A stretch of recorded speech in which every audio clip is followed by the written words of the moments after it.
Thank you, Steffi. Thank you, Scott, for a great inspiration. And thank you all to be here. It's incredible to see so many of you. Incredible to see this event grow year after year. Are you ready to play? That's my only football analogy for the whole session. So this is done. Okay. We are excited. We have a lot to tell. We have a lot to talk about. I know that many of you have questions. I will try to bring as many answers as possible, especially when it comes to the new era of Ibexa with Quibble and Raptor having joined forces with us. And I have to start from the market. I will more than only telling you where we are heading, why we are heading there. This is important to me. And I will start with maybe relating to what Scott was presenting, that the DX space, now we zoom a little bit more on the digital experience space, from the MarTech to the digital experience, is complicated to navigate. We see it every day with our clients, with our new clients we talk to. It's a lot of solutions, a lot of trends, a lot of different approaches. I think the talk of Scott illustrates that. And it's hard to really grasp what kind of decision should be made. So in order for me to explain to you where we are heading, I would like to first share with you our understanding of the dynamics in the market. I think it's extremely important. And I have to go back in time, a little bit like Scott was doing. Some of you have heard me talk about this before, but I think it's so important to explain the way we see the market. So the DX space, the last 10, 15 years, two main forces have been operating on it. And that's kind of the result of digital transformation. The whole idea was to remove silos. Silos on the business side, making sales teams, marketing teams, after-sales teams work more together with comprehensive solution. And this is the global marketing comfort, as I call it here. So a business-driven force.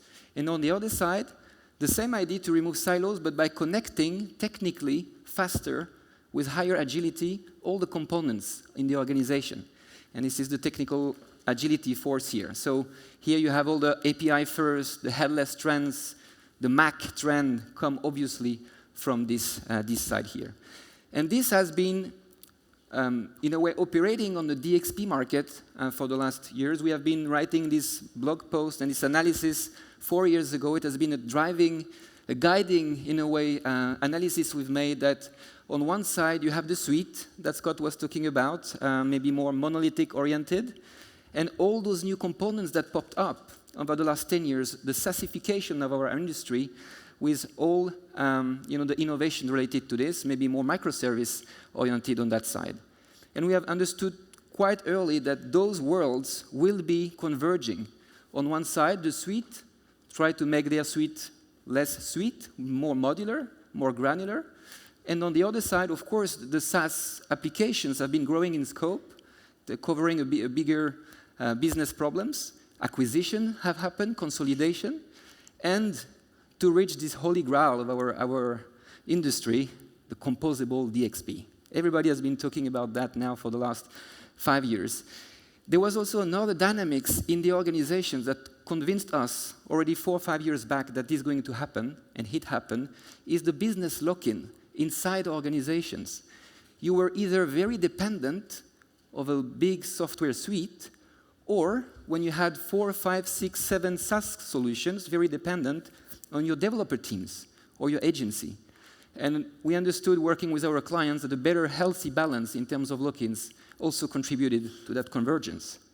And what I'm very pleased to say, and I think we can be confident in saying it, is that Ibexa in 2025, especially with Quibble, Raptor joining in, and with the support of Quantum behind us, we finally reached the point in the center of that picture, being a modern composable DXP. Of course, I will tell you why we think so. It's easy to put it in the middle of the slide, but we'll explain that a little bit more. And I want to try to start from the market, what the customers really need from a modern composable DXP, especially when the terminologies and the complexity around us is quite high.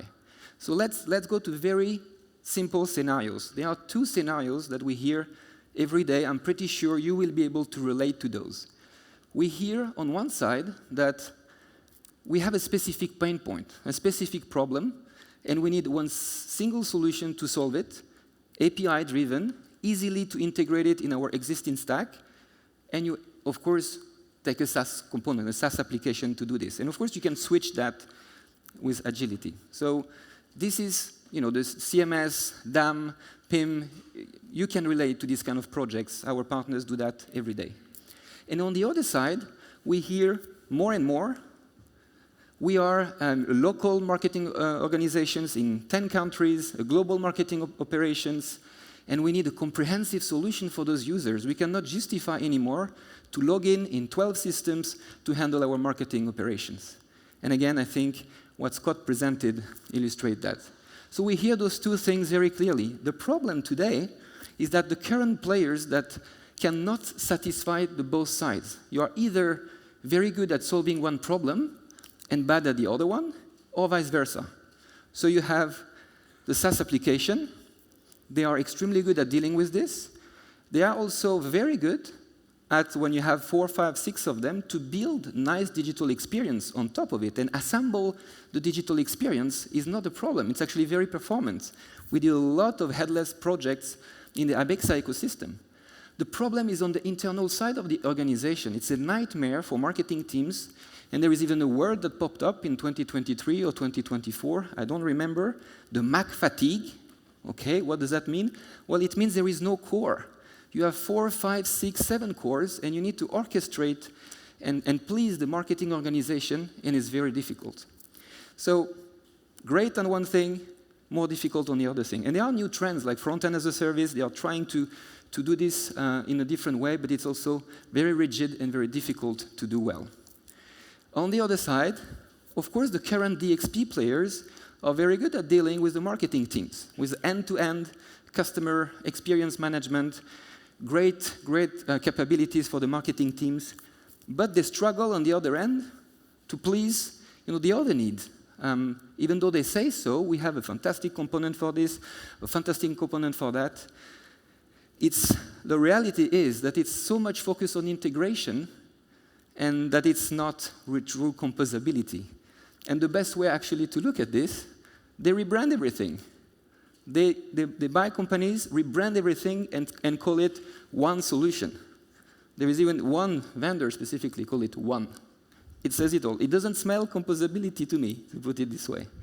So this is kind of the challenge. And you start maybe to feel what we want to do, is that and Scott was also into this, we want to try to address both sides of the equation here. And not only because there is a nice market positioning for us in this hybrid between best of breed and this all suite mindset, but also because we have the tech components and the platform to do that very well. So to do that well, we will have on one side key autonomous applications to solve a specific problem, keeping separate brands to make those roadmaps evolve, keep the expertise on this, and on the other side, an integrated offering to address the comprehensive solution that the marketing teams require. And I want to be clear on this, because best of two worlds can also be a difficult strategy to implement, but we're going to have a very clear principle. A kind of a guardian of that strategy is that on the left side, these tools need to be open to any DXPs, any CMS, any tools. We should not be scared to integrate even with competition at some point. The reality of projects is that you need this kind of agility. Same on the other side. Our DXP should be able to integrate with any tool, any PIM. If we don't do this, we will fall back as a suite, and we don't want that. Right? So I will come back to this, but we will implement this very strong strategy on this principle of openness and connectivity in a broader ecosystem. Of course, we will have premium integrations, and we are improving every day. I know our partners have been challenging us a lot, and this is also why we are successful. We listen to our partners and customers. Premium integrations are key. Of course, if you connect one of our components with an integrated platform, it will be better. This is a promise we can make and we can hold, and I know partners are with us into this. And last but not least, commercial convenience. In these types of ecosystem, it can be very tiring, very difficult to manage 5, 6, 7 vendors, contracts, different SLAs, and so forth. So having one single point of contact, one contract, unified SLAs, and so forth can be very convenient for our customers. We will not force anyone, but we'll have that convenience, and I think it's important.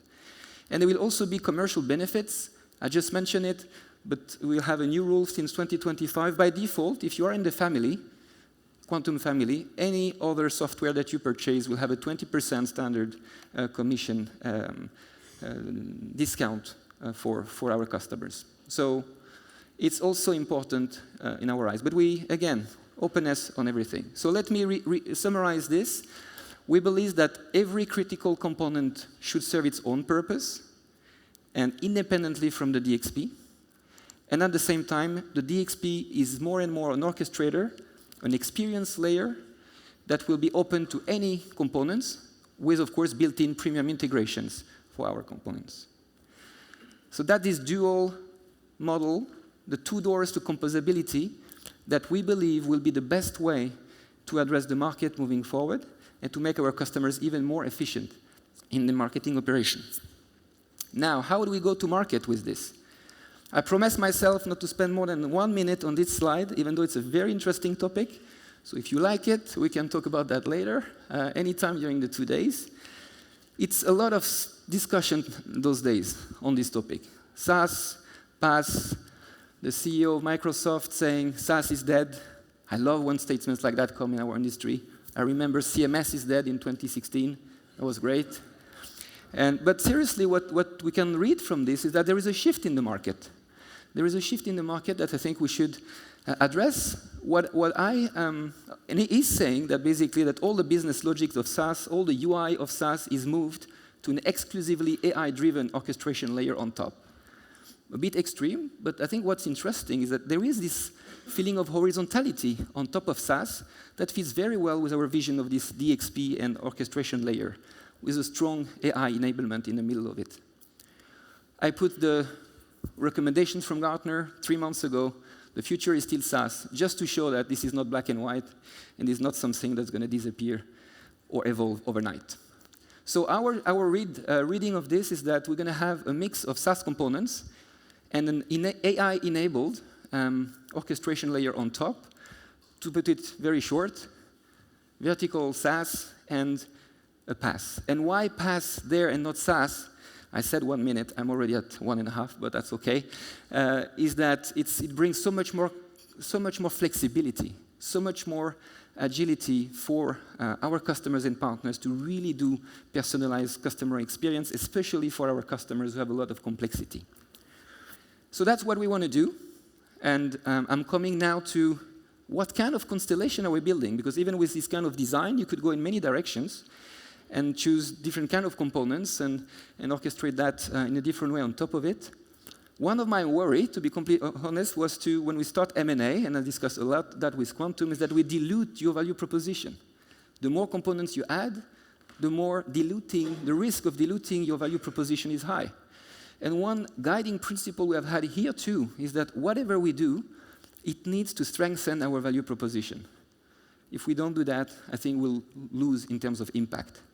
So let me try to summarize what is 2025's value proposition of Ibexa. What concrete problem are we solving in the market? So first of all, briefly about our mission, or our belief, in a way, of what's going on in the market. First of all, the biggest challenge for us, for all of us, is differentiation. In an overcrowded, AI-driven world, how will you be able to exist? It's hard enough to grasp attention today. In overcrowded internet, it's going to be even harder. And the most vulnerable in this game is our customers, the complex businesses, the one we love, our specialty, that have complex products, complex services, complex go-to-market. Because this complexity is slowing them down in their digitalization, they are maybe the most at risk.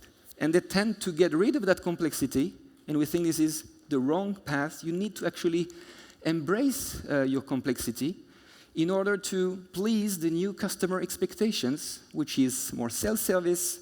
They don't want to interact with you and with your brand. They want to have an autonomous, deeper self-service experience. And when you think about the agentic AI and the agents trend coming up, this is even more true. because you will have to expose all your content, all your information to a deeper and structured level. And I think Ibexa is very, very good at this. So that's our mission. Don't get rid of your complexity. We have a sophisticated platform to actually embrace it, and that's your only way for you to reveal your true potential ahead. So how does that belief translate into clear value proposition and what we want to do with our product? I think the first pillar is probably for me, when I'm asked, what are you actually doing for your clients, is the best summary of what we do. We are a go-to-market accelerator. And I say go-to-market because it's more than a marketing component. It's all the product offerings, all the service offerings. So many customers need to be present in X markets with the different flavors of product catalogs, different flavors of messaging, different audiences. It is very time-consuming. We are unbeatable on this, and we have been strong at this, not only because we are omni-channel, multi-channel, multi-site, multilingual, because of the symphony flexibility and all this, also because we have added, over the time, PIM capabilities inside our DXP. And this marriage of marketing information and all the product offering our client has been extremely powerful to accelerate this go-to-market transformation. So one strong announcement of our strategy, we want a stronger and stronger and stronger PIM capabilities in this dual approach I was talking about. And of course, Quable will play a big role into this. I will come back to that. When we have taken our customers to market, I was referring to differentiation, of course, hyper-personalization is key. And there is only one way moving forward, is to bring the CDP close to the DXP. Bring the customer data, the context of the customer, at the moment you actually create the digital experience. It's not enough just to do targeted content for some personas here and there. You need to do it at all levels. I will come back to that. Last but not least, maybe the thing that the pure headless world or the Mac Alliance is jealous about is our cohesive marketing role in this. This is the internal mission of the DXP that is always forgotten. You always think about, I create experiences. Yeah, but you have people dealing with it every day in so many countries. And that's this unified interface for marketers that we will keep investing a lot in. And I want to start actually with diving into the three pillars, but starting with this one. And just to say that we are aware that we need to keep investing in our core. It's also why this dual strategy is good. If we were rebranding everything in one big suite, you would be tempted to prioritize only integrations. We'll keep investing in the daily tasks of our marketers. UI obsession, we have a great UI team in Quantum. AI readiness, this is something we have invested a lot in 24. You have seen it at many places. We have an AI framework now that allows you to connect with any LLM. And collaboration. Collaboration is something that we're going to boost to make sure that in those complex MarTech stacks, you can collaborate faster within your marketing teams. And in the background, Ibexa Connect is running to accelerate the marketing workflow. So this is an important pillar to simplify the complex marketing operation. Now, back to the two main announcements. I am very, very pleased to say that we have found a gem in France, not because it's in France and I'm French, nothing to do with it, but it's a fantastic company, fantastic product. They will help us to even accelerate further this strong go-to-market acceleration. Keep in mind the two sides, both on the DXP side and on the PIM first types of projects. I will come back to that. For those of you who don't know Quable very well yet, here comes just a short video. Welcome to Quable. With our powerful no-code platform, you can centralize, enrich, and distribute your product effortlessly, therefore simplifying the management of your product data across all your channels and markets. No more Excel spreadsheets, no more storing data on a drive, no more working in silos. Have new products ready to sell? Say hello to awesome collaboration and automation. Just activate your products everywhere in real time. Keep your product strategy consistent and build a top-notch buying experience adapted to each market. Work on our top-level user interface, advanced search, customizable workflows, awesome DAM, powerful translation. Don't just take our word for it. Our solution was able to convince our 300 satisfied customers in various industries. They've all seen remarkable results with Quable. Ready to level up your business? Visit our website at quable.com.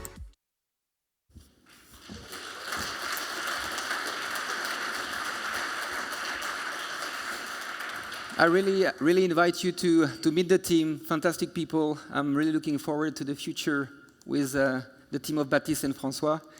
I need, of course, to explain, because we got a lot of questions about, but you had some PIM capabilities. Why does that make sense to bring Quable in your ecosystem?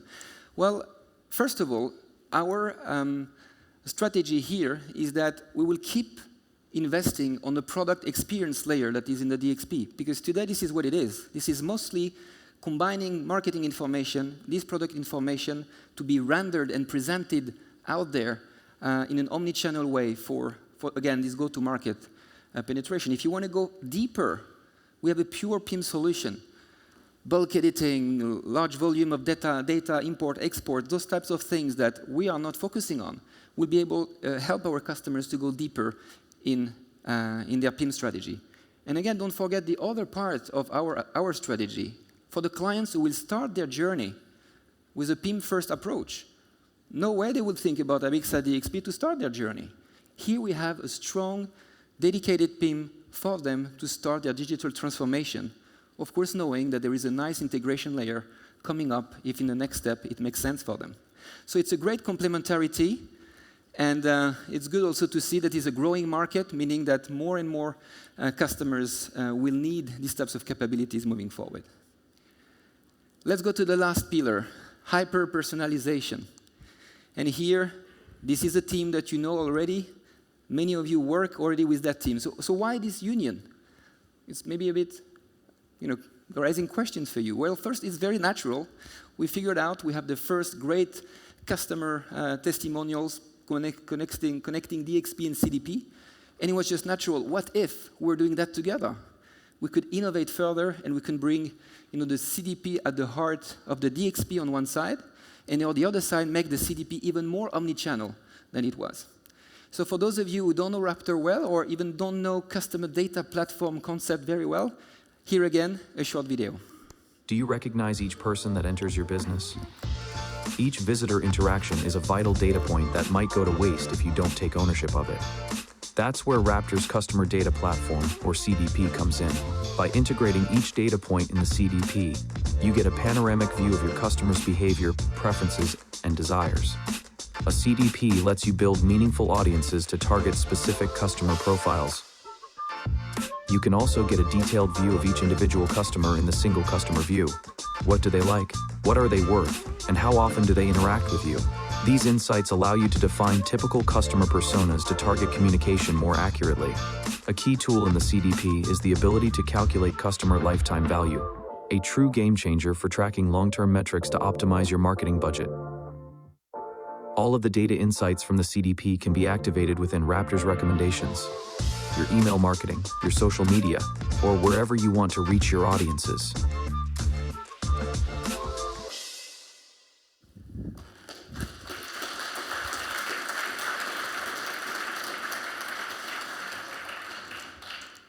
Here again, that's one of the areas that really excites me the most, the DXP market. Without a CDP in 3-4 years from now, I can't see it. It's a very fast-growing market. But in short, what does that concretely mean? It means two things. One, we're going to innovate further, bringing the segment awareness much beyond the block that you have on the pages. What if it could be in every block, every page, every content, every field of content? This is really the foundation for hyper-personalization. Last but not least, without going completely in details, but we're going to make CDP a standard part of our DXP. We believe that we need to help our clients to be mastering their customer data. And we will be putting the CDP as a standard component in every DXP packages that we are having, with a very attractive value proposition there. Not that we want to force everyone to use it, but we think that one of the problems of the CDP market isolated is actually the ROI. It's quite expensive platforms, and it's hard to actually grasp the concrete ROI out of CDP. We can help our clients here to go step by step at their own pace while they start gathering customer data. And with the intuitiveness of the Raptor CDP, it's one of the easiest to use in the market. We believe that we're going to help them in that transition. So very, very excited about this. So in short, actually not very complicated. We accelerate your go-to-market. We take you fast to market, better than anyone else. Once you're there, we make sure you are differentiated, that you are hyper-personalized. And we do that while we make sure your marketing teams work nicely together and are even more efficient with a strong AI enablement into it. This is the way we think we will build the new digital experience champion. What I would like to do before wrapping up, I think time is flying, I would like to invite on stage from Quable, Baptiste and François Emmanuel, and from Raptor, CEO Kenneth.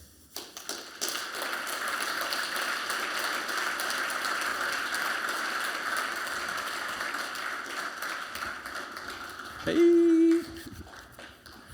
Thank you. You want to say a couple of words? Yeah, sure. Thank you, Bertrand. What a lovely place and a lovely event to be in. I'm thrilled to be here, to be part of this journey of becoming the new digital experience champion, but also being here to have you discover our product, meet the teams, the Quable teams, and yeah, to show you our product. We'll be running demos all afternoon, and so I'm gonna leave François say a few words as well. So just one last word. Are you ready for the next era with Ibexa and Raptor? We are. Yay! Thank you, Bertrand, for welcoming us on stage. And yes, we met over a year ago, and we were immediately captivated by your vision for Ibexa to build the digital experience champion, a new one. And so yes, we are very proud to be there today with you, to be part of the journey. And so thank you. And thank you also to the QNTM team to making this possible. Thank you. Thank you, François. Yeah, and a big thank you for me as well. I mean, as you said, we've been working closely together for many years now.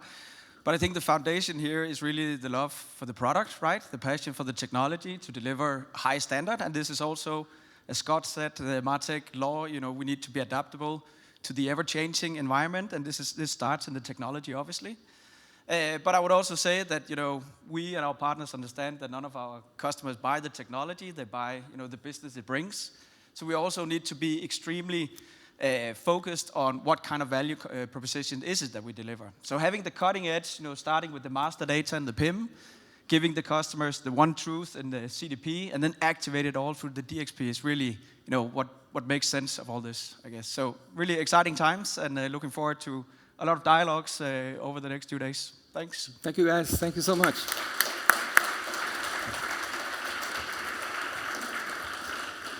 And of course, this is the goal of this event, to meet the Raptor team, Quable team, understand better the products and how you could leverage the value. I need to wrap up. I will try to be fast. In short, 2 doors to composability. This is maybe the shortest summary of the presentation. Standalone components, integrated offering. A modern composable has a combination of SaaS and PaaS, at least for the customers that we have that are very complex in terms of go-to-market and product offerings. AI needs to be, you know, a pillar of that DXP. We believe a DXP should have a strong PIM. By the way, this is not something that all analysts agree on. We think a DXP, in our context, should have a strong PIM. A modern composable DXP has a strong CDP, and I hope you will discover that in the next 2 days. Now, maybe to wrap up more on a personal side. You know, I think we have achieved incredible journey the last 4 or 5 years. It's an opportunity for me to thank, really from the bottom of my heart, partners, customers, for your trust, for your support. Ibexa employees, you are amazing. Quantum, thank you for all the support along the way, and it has resulted in the last 12 months on 100% growth for Ibexa. Combining a strong organic growth and, of course, the union with Raptor and Quable. So please, applause to yourself, and thank you so much for your support.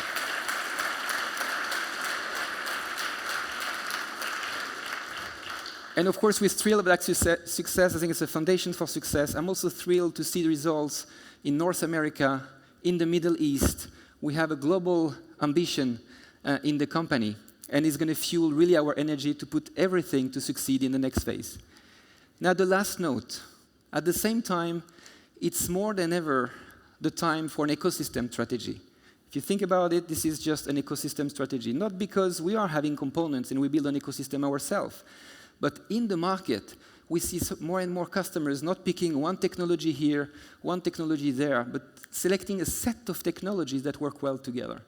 So this is an ecosystem strategy. We need your engagement in partner advisory board, customer advisory boards. Challenge us and help us actually to find the perfect balance between the integrated offering and the standalone solution. Now, as a last note, I just want to say that we have been building ecosystem before. I was personally involved in the Easy ecosystem from 2004 to 2014. We had millions and millions of users in 147 countries. And it's more than products. It's also about values. And I want to finish on this because maybe it's because as a European, we are in a moment where we feel Europe needs to step up. So maybe I'm impacted by this. But I think this DNA will have an incredible impact in the future. And not only for European companies, but also for any company in the world. The way we make software, the way we do business, I'm sure will have a strong impact for any client who select this ecosystem. The reason I'm saying that we see a boom around AI and high-speed tech development those days, and it's not a given that values like responsibility, sustainability, trust, ethics, authenticity will be very high on the list of many vendors. It will be in this ecosystem, and that's a personal motivation as well for me. I hope you want to join forces. I think we can make something quite special. I hope you use that summit to start even more discussion, even more engagement. And with that, have a great summit and a fantastic evening. Let's celebrate the winners later today. And thank you for your time and your attention.